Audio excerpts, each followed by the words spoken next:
Hello dear learners, कैसे हैं आप सब। अगेन मैं वापस आया हूँ एक वीडियो के साथ। ये है आपका स्टाफिंग का एक वीडियो। यहाँ पर हम बात करने वाले हैं ट्रेनिंग एंड डेवलपमेंट की। ये लास्ट वीडियो होगा इस चैप्टर का और इसके साथ ही आपका चैप्टर जो है वो कंप्लीट हो जाएगा। जल्दी मैं इंपॉर्टेंट क्वेश्चन जो इसके लास्ट 10 ईयर्स के हैं इस चैप्टर के वो पोस्ट करूँगा। आगे बढ़ने से पहले मैं कहना चाहूँगा, अगर आप हमारे चैनल पर नए हैं और आपने चैनल को सब्सक्राइब नहीं किया है तो चैनल को सब्सक्राइब करें, वीडियोज़ को लाइक भी करें और अपने फ्रेंड्स के साथ शेयर भी करें। तो बात कर लेते हैं ट्रेनिंग एंड डेवलपमेंट की कि आखिर ट्रेनिंग एंड डेवलपमेंट क्या होता है। यहाँ पर कुछ लाइंस आपको दी गई हैं, आप इनको पढ़ सकते हैं, समझ सकते हैं यहाँ पे क्या लिखा हुआ है कि if you wish to plan for a year sow seeds, if you wish to plan for 10 years plant trees, if you wish to plan for life time develop people. यानी इसका एक सिंपल सा फंडा है कि भाई अगर आप लाइफ टाइम के लिए डेवलपमेंट चाहते हैं तो वहाँ पर आपको लोगों को डेवलप करना पड़ेगा। सो ट्रेनिंग एंड डेवलपमेंट की अगर हम बात करें तो यहाँ लिखा है कि training and development is an attempt to improve the current or future employee performance by increasing an employee's ability to perform through learning, usually by changing the employee's attitude or increasing his or her skills and knowledge। यानी training क्या है, actually training एक ऐसा method है, आप कह सकते हैं एक टेक्निक है जिसके थ्रू आप क्या कर रहे हैं, जो एम्प्लॉय की ओवरऑल एबिलिटी है उसको चेंज कर रहे हैं, आप उसके परफॉर्मेंस को इन्हेंस कर रहे हैं एम्प्लॉय के एटीट्यूड को चेंज करके या फिर उसकी स्किल्स और नॉलेज को इम्प्रूव करके। इन शॉर्ट आप ये भी कह सकते हैं कि ट्रेनिंग जो है it is a learning experience which increases the knowledge of a person about a particular work. जब जॉब सिंपल थी और ईजी टू लर्न थी तो, या फिर आप कह सकते हैं कि जो एक्सपोजर था लोगों का वो सिर्फ और सिर्फ टेक्नोलॉजी तक बहुत लिमिटेड था, तो यहाँ पर एम्प्लॉयज़ को अपग्रेड करने की या अपनी स्किल्स को अल्टर करने की इतनी ज़्यादा ज़रूरत नहीं पड़ती थी। बट वी ऑल नो कि एनवायरनमेंट डायनामिक है, टेक्नोलॉजी चेंज हो रही है लगातार बार बार हर दिन। तो यहाँ पर क्या होता है कि जो कॉम्प्लेक्स टेक्नोलॉजी है और जो सोफेस्टिकेटेड वो बन चुकी है, तो उसके बेसिस पे इकोनॉमी जो है या ऑर्गेनाइजेशंस जो उनके ऊपर क्या है प्रेशर क्रिएट हो गया कि उनको रीअडाप्ट करना है according to the changing situation and needs. Even जो प्रोसेसेस हैं उनके साथ भी स्टैंडर्ड्स जो है सेट कर दिए गए हैं, हमने पिछले कुछ चैप्टर्स में भी पढ़ा था। तो यहाँ पर एम्प्लॉय की ट्रेनिंग एंड डेवलपमेंट जो है बहुत इंपॉर्टेंट बन जाता है, क्योंकि एम्प्लॉयज़ को भी अडाप्ट करना पड़ता है according to the changing needs. Training and development जो है दोनों के लिए हेल्पफुल है, ऑर्गेनाइजेशन के लिए भी और इंडिविजुअल के लिए भी। ये बहुत इंपॉर्टेंट एस्पेक्ट है इसका, क्योंकि इससे क्वेश्चंस जो हैं वो बहुत बार आए भी हैं और पूछे जा सकते हैं। तो आखिर ये इंपॉर्टेंट क्यों है, इससे ऑर्गेनाइजेशन को क्या बेनिफिट है। यहाँ पे सबसे पहला पॉइंट जो है वो कहता है कि training is a systematic learning always better than hit and trial method which leads to wastage of efforts and money. तो जो ट्रेनिंग है वो एक सिस्टमैटिक लर्निंग है, ये हमेशा बेटर होता है कि आप चीज़ें सीख के करें, क्योंकि होगा कि अगर आप hit and miss method use करेंगे, यानी कि आप तुक्का जो भिड़ाना होता है वाला मेथड यूज़ करेंगे, तो क्या होता है उससे एफर्ट भी वेस्ट होता है, मनी भी वेस्ट होता है, यानी इन शॉर्ट रिसोर्सेज वेस्ट होते हैं। सेकंड पॉइंट कहता है it enhances employees productivity both in terms of quality quantity leading to higher profit. तो अगर आपने ट्रेनिंग प्रोवाइड करी अपने एम्प्लॉयज़ को तो प्रोडक्टिविटी इंप्रूव हो जाएगी, तो क्वालिटी भी इंश्योर होगी और साथ ही साथ क्वांटिटी भी। और अब क्वालिटी और क्वांटिटी इंश्योर हो गई तो ऑब्वियसली प्रॉफिट भी जो है वो क्या हो जाएगा, इंश्योर होगा, आपकी फर्म को ज़्यादा प्रॉफिट होगा। Then training equips the future manager who can take over in case of emergency. जब आप ट्रेनिंग प्रोवाइड करते हैं तो जो फ्यूचर मैनेजर हैं वो रेडी होते हैं, यानी कि जो एम्प्लॉयज़ प्रेजेंट में हैं उनको आपने रिस्पॉन्सिबिलिटी दी, आप उनको ट्रेनिंग प्रोवाइड कर रहे हैं, तो फ्यूचर में अगर कोई इमरजेंसी आती है तो they can easily take upon the firm. Then training increases employee morale and reduces absenteeism and employee turnover. Training जब आप प्रोवाइड करते हैं तो एक तो मॉरल बूस्ट होता है एम्प्लॉयज़ का, तो इससे एब्सेंटिज्म कम होता है ऑर्गेनाइजेशन में। वो लोग जो बार बार छुट्टियां ले रहे होते हैं वो नहीं लेते हैं, बिकॉज उनके अंदर कहीं ना कहीं मॉरल डेवलप होता है, कॉन्फिडेंस डेवलप होता है, तो इससे एम्प्लॉय टर्नओवर भी रुकता है। अब एम्प्लॉय टर्नओवर ऑलरेडी हम पहले भी डिस्कस कर चुके हैं, अभी बता देता हूँ मैं आपको। इसका मतलब ये है कि बार बार ऑर्गेनाइजेशन में चेंजेस नहीं आते रिलेटेड विद एम्प्लॉय, यानी ऐसा नहीं कि आज एक एम्प्लॉय काम करने आया, कुछ दिन बाद उसने छोड़ दिया, तो ये सिचुएशन भी यहाँ पे नहीं आती अगर वो ट्रेनिंग प्रोवाइड करती है।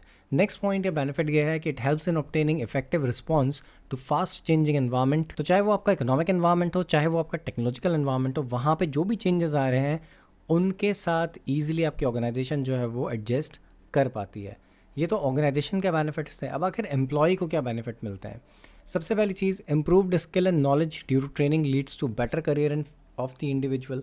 अब आपको ट्रेनिंग मिल रही है तो आपको जब ट्रेनिंग मिलेगी तो आपकी स्किल एंड नॉलेज इंप्रूव होगी, इससे फ्यूचर में आपको बेनिफिट मिलेगा कि आप कहीं पे भी स्विच करेंगे तो आपको ज़्यादा बेटर हाइक मिलेगा इन सैलरी, ज़्यादा ग्रोथ अपॉर्चुनिटीज़ मिलेंगी। सेकेंड पॉइंट कहता है increased performance by the individual helps him to earn more. साथ ही साथ जब आपका परफॉर्मेंस इंप्रूव हो जाएगा तो आपकी अर्निंग कैपेसिटी बढ़ जाएगी, यानी आपको ज़्यादा पेमेंट मिलेगा। अब ये चीज़ हाइक जो है सैलरी हाइक मैंने अभी ऑलरेडी डिस्कस करा था, स्विच करेंगे तो भी मिलेगा। उसके अलावा इवन ऑर्गेनाइजेशन में भी आपको मिल सकता है, सेम ऑर्गेनाइजेशन में। देन थर्ड पॉइंट क्या था, training makes the employee more efficient to handle machines, less prone to accident. अब होता क्या है कि जब ट्रेनिंग आपको मिलेगी तो आप मशीन्स को प्रॉपरली हैंडल कर पाएंगे एंड एक्सीडेंट्स भी जो है वो उनके चांसेस कम हो जाते हैं। नेक्स्ट पॉइंट कहता है training increases the satisfaction and morale of employee. Training के थ्रू क्या होता है, सेटिस्फैक्शन और जो मोरल होता है एम्प्लॉयज़ का वो भी क्या होता है, बूस्ट होता है या इम्प्रूव हो जाता है। अब बात करी जाए अगर ट्रेनिंग डेवलपमेंट एंड एजुकेशन की, तो सबसे पहले ट्रेनिंग जो होती है एक ऐसी प्रोसेस है जिसके थ्रू एम्प्लॉयज़ का एटीट्यूड, उनकी स्किल्स, एबिलिटी जो होती है किसी भी वर्क को परफॉर्म करने की, उसको इंक्रीज़ किया जाता है। लेकिन डेवलपमेंट का जो मतलब है वो है growth of an individual in all respect, यानी कि हर एक एस्पेक्ट को लेके इंडिविजुअल का जो ओवरऑल ग्रोथ होगी, that is a part of development. Training एक शॉर्ट टर्म प्रोसेस है, लेकिन डेवलपमेंट जो है लॉन्ग टर्म प्रोसेस है, ऑन गोइंग प्रोसेस है, वो कंटिन्यू रहती है। अब यहाँ पे ये भी इंपॉर्टेंट हो जाता है समझना कि आखिर ट्रेनिंग, एजुकेशन एंड डेवलपमेंट क्या है, क्योंकि वैसे ये सारे के सारे टर्म्स अलग अलग हैं, लेकिन कई बार इनको सेम समझा जाता है। तो इनमें आखिर डिफरेंस क्या है, इस चीज़ को हम अब समझेंगे। ट्रेनिंग के बारे में हमने ऑलरेडी डिस्कस किया है कि ट्रेनिंग आखिर क्या है। ट्रेनिंग एक ऐसी प्रोसेस है जिसके थ्रू एप्टीट्यूड, स्किल्स, एबिलिटी जो एम्प्लॉयज़ की होती हैं वो इम्प्रूव करी जाती है related with the specific job. साथ ही साथ यहाँ पे ये एक ऐसी प्रोसेस है जिसके थ्रू आप नई स्किल्स भी सीखते हैं और एप्लीकेशन ऑफ नॉलेज भी यहाँ पर होता है। जो भी आप सीख रहे हैं, जो भी आपको पहले से पता है, वो भी आप अप्लाई करते हैं। इसके थ्रू होगा क्या, एम्प्लॉय की जो ओवरऑल परफॉर्मेंस है उसको इम्प्रूव करना इसका एक ऑब्जेक्टिव होता है करंट जॉब के लिए, और साथ ही साथ उसको फ्यूचर जॉब के लिए प्रिपेयर करना भी एक पार्ट है ट्रेनिंग का। अब बात करें अगर हम एजुकेशन की, तो एजुकेशन एक ऐसी प्रोसेस है जिसके थ्रू एम्प्लॉयज़ की अंडरस्टैंडिंग, उनकी नॉलेज को इम्प्रूव किया जाता है या इंक्रीज़ किया जाता है। It is the understanding and interpretation of knowledge. ये अंडरस्टैंडिंग और इंटरप्रिटेशन है नॉलेज का, कि कैसे आप चीज़ों को समझ रहे हैं, वो एजुकेशन है। It does not provide definite answer, but rather develops logical and rational mind that can determine relationship among pertinent variables and thereby understand the phenomena. तो यहाँ पे क्या होता है कि रेडीमेड आंसर तो प्रोवाइड नहीं करती एजुकेशन, लेकिन हाँ logical and rational mind develop करती है, जिसके थ्रू आप जो भी सिचुएशंस हैं उनको समझ सकते हैं और उसके अकॉर्डिंगली आप डिसीजंस ले सकते हैं। Education imparts qualities of mind and character and understanding of the basic principles and develop the capacity of analyze, synthesize and objectivity।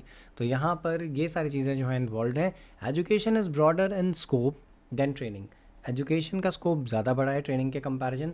Training is tied to the goal of organization more than goals of individual. Training जो है वो goals of organisation के साथ related है, लेकिन individual goals से related नहीं है। जबकि एजुकेशन ओवरऑल गोल से रिलेटेड है, तो वहाँ पे इंडिविजुअल गोल्स भी आ जाते हैं। अब अगर हम डेवलपमेंट की बात करें तो हम कह सकते हैं कि development refers to the learning opportunities design to help employees growth. अब यहाँ पे एम्प्लॉयज़ की ग्रोथ की बात करी गई थी, हमने अभी भी डेवलपमेंट की बात करी थी। तो यहाँ पर क्या होता है, वो सारी अपॉर्चुनिटीज़, लर्निंग अपॉर्चुनिटीज़ जिनको डिज़ाइन किया जाता है इस तरीके से कि एम्प्लॉयज़ की ग्रोथ हो सके। It covers not only those activities which improve job performance but also those which bring about growth of personality. तो यहाँ पे वो चीज़ें नहीं होती सिर्फ और सिर्फ जिनके थ्रू जॉब में इंप्रूवमेंट हो, परफॉर्मेंस इंप्रूव हो, बल्कि वो सारी चीज़ें होती हैं जिसके थ्रू पर्सनैलिटी में चेंजेस आते हैं, पर्सनैलिटी डेवलप होती है। It helps individuals in the progress towards maturity and actualization of their potential.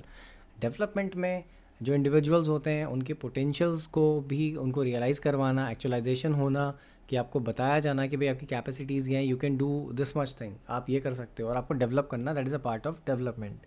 Capacities so that they can become not only good employees but better man and women. तो यहाँ पर क्या होता है कि उनको सिर्फ एक अच्छा एम्प्लॉय नहीं बनाना, बल्कि उनको एक अच्छा इंसान बनाना भी जो है वो डेवलपमेंट का पार्ट है। यहाँ पर अगर आप देखेंगे तो आपको एक ये टेबल मिल जाएगी। इस टेबल के अंदर ट्रेनिंग एंड डेवलपमेंट के बारे में बोला गया, इनको डिफ्रेंशिएट किया गया है कि ट्रेनिंग जो है एक प्रोसेस है जिसके through knowledge and skills improve होती हैं। डेवलपमेंट एक ऐसी प्रोसेस है जिसके थ्रू लर्निंग एंड ग्रोथ होती है।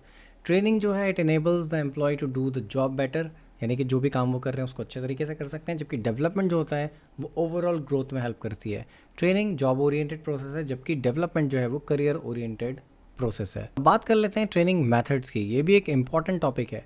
ट्रेनिंग मेथड्स का मतलब है वो मेथड, वो मीन्स जिसके थ्रू आप ट्रेनिंग प्रोवाइड कर रहे हैं एम्प्लॉयज़ को।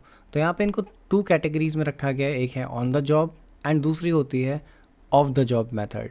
तो ऑन द जॉब जो मेथड होते हैं उनका उसका मतलब ये होता है कि that are apply to the work place while employees is actually working, यानी कि जब एम्प्लॉय काम कर रहा है उस पॉइंट ऑफ टाइम पे आप उसको सिखा रहे हैं, वो मेथड्स वहाँ अप्लाई होते हैं, तो उनको ऑन द जॉब कहा जाता है। Of the job training method जो होते हैं, उस केस में क्या होता है कि they are used away from the work place. तो यहाँ पे वर्क प्लेस में नहीं होता, कि उनको अलग से सिमुलेशन क्रिएट करके, वैसे सिचुएशंस क्रिएट करके वहाँ पे उनको सिखाया जाता है या उनको बताया जाता है, that is of the job. लेकिन अगर आप जॉब में रहते हुए काम करके सीख रहे हैं तो that is on the job training method.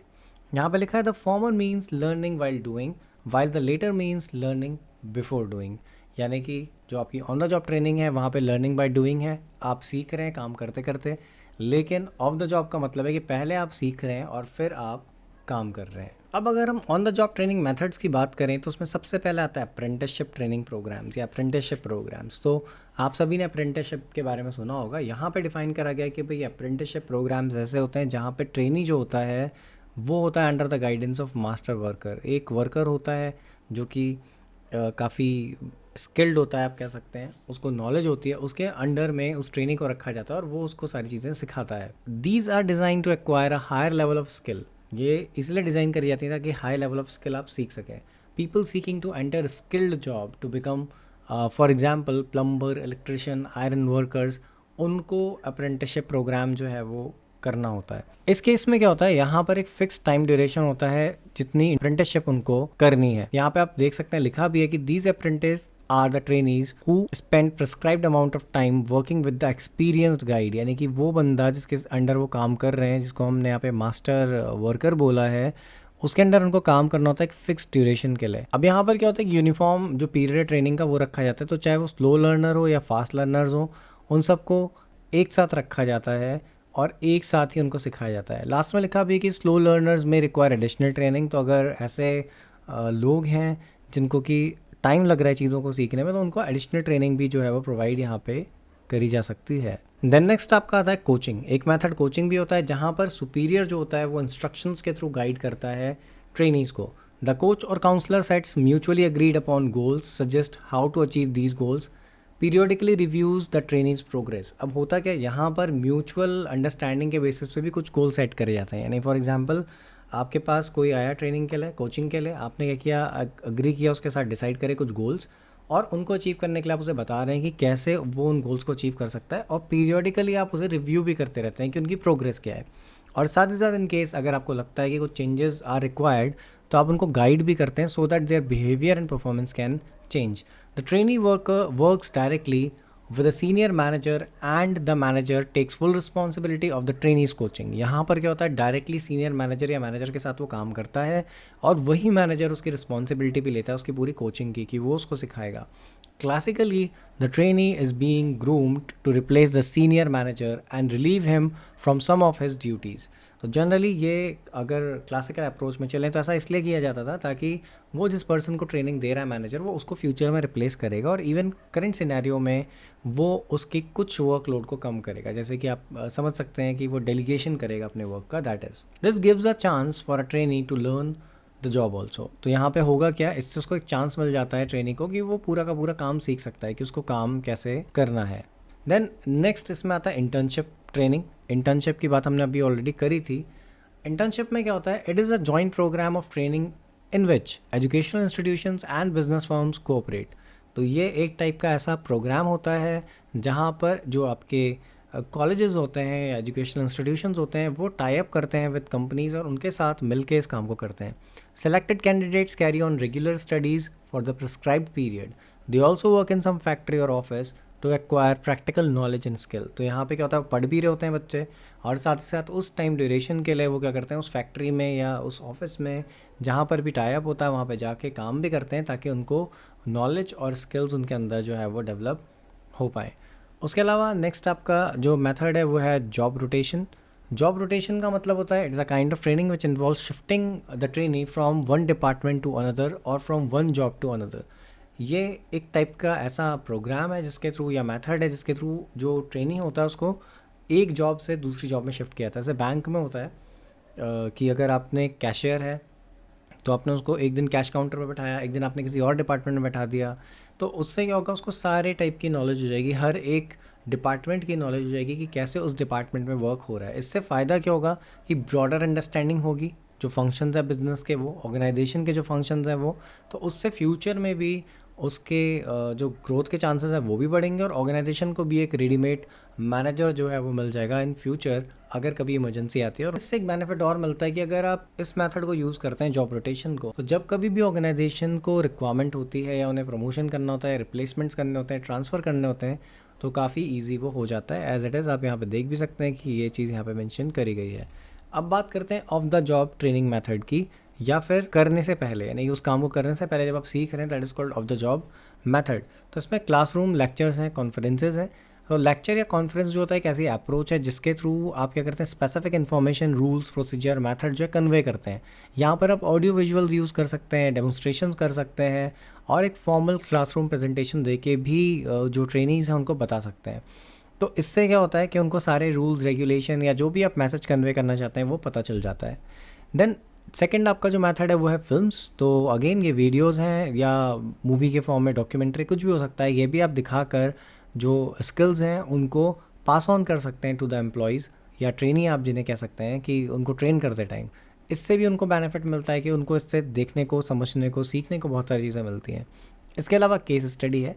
Case study के पीछे का ऑब्जेक्टिव भी यही होता है कि आपको एक्चुअल एक्सपीरियंसेस दिलाने के लिए जो ऑर्गेनाइजेशन होती है वो क्या करती है, आपके सामने केस प्रेजेंट करती है। आपके एग्जाम में भी जब केस स्टडी आती है तो उसका मतलब यही होता है कि that you have to determine the situation and the concept behind that. तो यहाँ पर क्या होता है कि वो सारी प्रॉब्लम्स जो भी उस पर्टिकुलर केस स्टडी में है, वो सारी चीज़ें उनको सीखने को मिलती हैं, समझने को मिलती हैं। How they are going to take decisions, वो सारी चीज़ें भी यहाँ पे डिस्कस होती है। Training studies the cases to determine problem, analyses cause and develop alternative solution, select what they believe to be the best solution and implement it. तो यहाँ पर उनको ये अपॉर्चुनिटी मिलती है कि that they can select the alternatives. वो समझ सकते हैं उन चीज़ों को और उसके बाद ऑल्टरनेटिव सेलेक्ट करेंगे, सॉल्यूशन जो भी उनको बेस्ट लगता है, और वो फिर डिस्कस उस पर कर सकते हैं।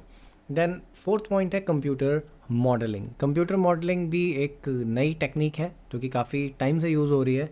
तो यहाँ पे क्या होता है, सिमुलेशन होता है किसी भी चीज़ का, और सिमुलेशन के थ्रू आपको चीज़ें सिखाई जाती हैं, कंप्यूटर प्रोग्रामिंग कर दी जाती है, रियलिटीज़ को कॉपी करा जाता है ताकि आप यहाँ पे सीख सकें। ऐसा जनरली उस केस में होता है जहाँ पर रिस्क होता है बहुत ज़्यादा और बहुत ज़्यादा हाई कॉस्ट इन्वॉल्व होती है और मिस्टेक्स के चांसेस नहीं होते। जैसे कि फॉर एग्जांपल पायलट ट्रेनिंग है। अगर आप पायलट को ट्रेनिंग दे रहे हैं तो रियल जो प्लेन है उस पर अगर आप ले जाके देंगे तो भाई बहुत सारी मिस हैपनिंग हो सकती है, कुछ भी हो सकता है। तो उससे बचने का एक तरीका ये होता है कि पहले उनको सिमुलेशन पे बैठाया जाता है, वहाँ पर उनको ट्रेनिंग दी जाती है, उनके टेस्ट करवाए जाते हैं, और उसके बाद फिर बहुत लंबे टाइम ड्यूरेशन के बाद जब उनको लगता है कि हाँ सिमुलेशन पे पर्सन ने अच्छा परफॉर्म कर लिया है, तब जाके उसको फिर रियल प्लेन पे ले जाके ट्रेनिंग दी जाती है। देन ऐसे ही आपका आता है वेस्ट्यूबल ट्रेनिंग। वेस्ट्यूबल ट्रेनिंग क्या होती है, employees learn their job on the equipment they will be using, but the training is conducted away from the actual work floor. तो यहाँ पर क्या होता है कि उनको ट्रेनिंग दी जाती है, सेम उसी इक्विपमेंट पे दी जाती है जो उनको यूज़ करना है, लेकिन वो वर्क फ्लोर से बहुत अलग होता है। Actual work environment are created in the classroom and employees use the same material, files, equipment. तो यहाँ पे होता क्या है कि क्लासरूम के अंदर ही सेम एनवायरनमेंट क्रिएट कर दिया जाता है, सेम टाइप का मटेरियल, सेम फाइल्स, इक्विपमेंट जो भी है वो सब यूज़ करेंगे, बट वो एक्चुअल वर्क प्लेस नहीं होती। This is usually done when employees are required to handle sophisticated machinery and equipment. तो अगर सोफिस्टिकेटेड मशीनरी एंड इक्विपमेंट उनको हैंडल करना है तो अगेन वहाँ पे सेम सिचुएशन जो है क्रिएट करी जाती है। इसके अलावा नेक्स्ट और लास्ट जो मेथड है आपका ऑफ द जॉब ट्रेनिंग का, उसमें है प्रोग्राम्ड इंस्ट्रक्शन। ये जो प्रोग्राम्ड इंस्ट्रक्शन होता है, इसमें क्या होता है, आप जो स्टेप बाय स्टेप चीज़ें फॉलो करते रहते हैं वो प्रोग्राम्ड होती है, और वो प्रोग्राम आपको बता रहा होता है कि आपको नेक्स्ट करना क्या है। This method incorporates a pre arranged and proposed acquisition of some specific skill or general knowledge. Information is broken into meaningful units, and these units are arranged in a proper way to form a logical and sequential learning package that is from simple to complex. The training goes through these units by answering question or filling the blanks. तो जो भी blanks हैं वो fill करके होगा, या फिर जो भी क्वेश्चंस पूछे जा रहे हैं उसके थ्रू आप आंसर देंगे, नेक्स्ट करके ये प्रूव करेंगे कि आपने कितनी नॉलेज एक्वायर करी, और उससे भी आपको चीज़ें सीखने को मिलेंगी। ऐसे बहुत सारे टेस्ट होते हैं जो आपने देखे भी होंगे। आपने शायद जब टर्म 1 के लिए सर्च करे होंगे MCQs, तो बहुत सारी आपको वेबसाइट्स ऐसी मिली होंगी जहाँ पर आपको ऐसे ही क्वेश्चंस मिल रहे होंगे, उनके आंसर आप दे रहे होंगे, नेक्स्ट प्रेस कर रहे होंगे तो अगेन नेक्स्ट क्वेश्चन आ रहा होगा। तो that is a kind of this thing only. तो ऐसा ही एम्प्लॉयज़ के साथ भी होता है। तो ये था on the job training method, of the job training method, training development in education. I hope कि आपको ये जो कॉन्सेप्ट पढ़ाया गया समझ में आया होगा। आप कमेंट करके भी अपने डाउट्स क्लियर कर सकते हैं, पूछ सकते हैं। नेक्स्ट कोई भी ऐसा टॉपिक जो आपको समझ में नहीं आया है उस पर अगर आप वीडियो चाहते हैं तो वो भी आप कमेंट कर सकते हैं। वीडियो को लाइक करना ना भूलें, चैनल को सब्सक्राइब करना ना भूलें और अपने फ्रेंड्स के साथ शेयर करना ना भूलें। Thanks for watching the video.